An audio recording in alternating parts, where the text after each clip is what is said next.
Admiral Zexithara's four eyes gleamed with satisfaction as she observed the tactical display aboard her flagship, Stellar Dominion. The combined Galactic Coalition fleet stretched across 3 light minutes of space, over 800 vessels representing 47 different species, all united under a single banner of conquest. The primitive world lies defenseless before us, Commander Yelok reported, his crystalline voice resonating through the bridge. Long-range sensors detect only a handful of orbital installations and perhaps 24 small patrol craft. Intelligence was correct. These humans possess laughably inferior technology. Zexithara's mandibles clicked in amusement.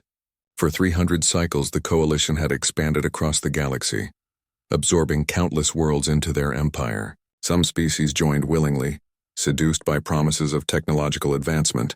Others required persuasion, but none had ever presented such an easy target. The humans had only achieved faster-than-light travel 50 of their years ago, practically yesterday in galactic terms.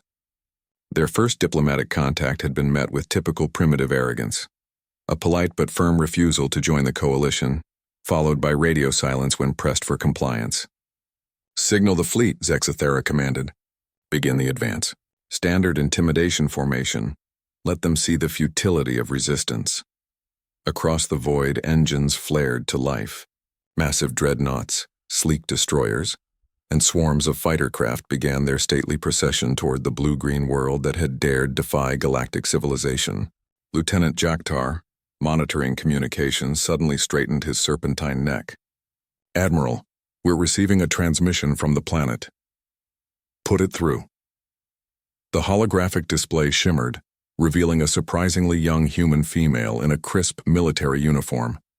Her species' bilateral symmetry was almost aesthetically pleasing, Zexithara mused, though their single pair of eyes seemed limiting. "This is Admiral Sarah Chen of Earth Defense Command," the human said, her voice steady despite facing impossible odds. "You have entered Sol system space without authorization. Withdraw immediately or face the consequences." Laughter rippled across the Coalition bridge, a discordant symphony of clicks, hisses, and harmonic tones from dozens of species. The audacity was almost refreshing. "Admiral Chen," Zexithara replied mockingly, "your sensors must show you the hopelessness of your position. 837 Coalition vessels against your—" "What did intelligence report? 24 patrol boats? Surrender now and your species will be granted favorable integration terms." The human's expression didn't change. "Negative. You have 10 minutes to begin withdrawal procedures." The transmission ended. "Remarkable," breathed Commander Yelok. "Their courage borders on insanity." "Or stupidity," Zexithara corrected. "No matter. Begin bombardment of their orbital installations. Make it spectacular. Let them understand what defiance costs."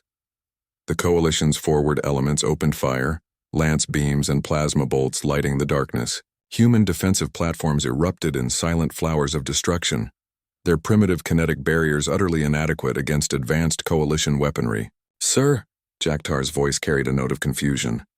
"I'm detecting massive energy buildups at the system's edge. Multiple contacts emerging from—" "Hyperspace?" Zexithara's attention snapped to the tactical display. At the very limits of sensor range, space itself seemed to be tearing open. Not the gentle distortions of conventional FTL, but violent rips in reality itself. The first ship emerged like a leviathan breaching an ocean's surface. It was enormous, easily 3 times the length of Zexithara's flagship and covered in what appeared to be armor plating. "Who used physical armor in space combat?" "Impossible," whispered Commander Yelok. "That vessel's mass readings are off the scale. How does it even maintain structural integrity?" More ships followed. Dozens of them, each one a monument to human engineering excess. They didn't move with the graceful precision of Coalition vessels, but with the inexorable momentum of celestial bodies. "Admiral," Jaktar's voice cracked with disbelief, "classification algorithms can't categorize these vessels. They're listing them as mobile battle stations." Admiral Chen's face reappeared on the display, and now Zexithara could see something she'd missed before. Not fear in those human eyes, but pity. "I tried to warn you," Chen said softly. "Earth Defense Command operates 24 patrol vessels for system security and customs enforcement. What you're seeing now is the home fleet, The human Dreadnoughts opened fire. Zexthara's universe exploded into chaos. The energy output from a single human salvo exceeded the combined firepower of her entire vanguard. Coalition shields designed to withstand anything the galaxy could produce simply ceased to exist. Dozen of her finest vessels vanished in expanding spheres of plasma. "Evasive maneuvers!" she screamed. But the human weapons moved at significant fractions of light speed. There was nowhere to run. The vengeful sun, pride of the hegemony navy, took a direct hit and cracked like an egg. The collective's hive ship Eternal Purpose tried to ram one of the human monsters and simply bounced off, its biohull crumpling against armor that seemed to ignore physics entirely. "Admiral, we're receiving surrender requests from across the fleet," Jaktar reported, his calm professionalism cracking. "The Valorian 3rd Squadron is already broadcasting white flag protocols." Another human salvo lit the void. The coalition formation, which had seemed so mighty moments ago, scattered like startled fish. Ships that had conquered 100 worlds fled in panic from humanity's true face. "How?" Zexthara whispered, staring at the tactical display that showed her proud fleet in complete rout. "How is this possible?" Admiral Chen's image looked almost apologetic. "You assumed we were a typical emerging species. That was your first mistake. You see, Admiral, humanity doesn't do anything by halves. When we decided to go to space, we didn't just build ships. We built weapons that could crack moons. When we joined galactic civilization, we didn't just study your technology, we improved it. A human dreadnought, impossibly massive and covered in weapon batteries that belonged in system defense installations, drifted past the coalition flagship's viewports. Its name was visible in stark letters across its hull. HMSS Indomitable.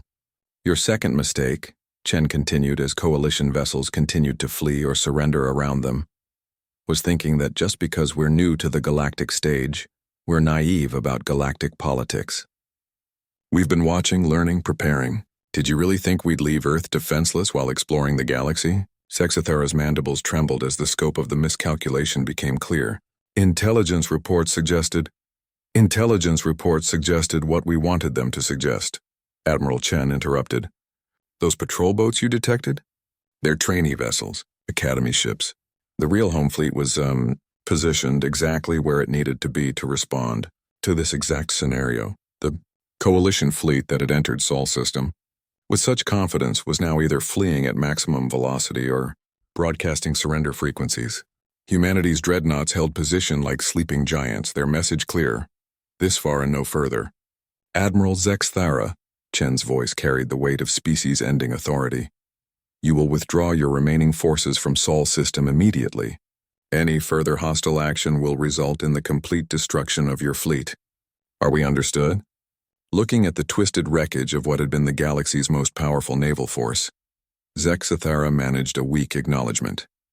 As the coalition's battered remnants limped away from humanity's home system, one thought echoed through the minds of every surviving crew member. The galaxy had a new apex predator, and it had been hiding in plain sight all along. The age of human expansion was about to begin.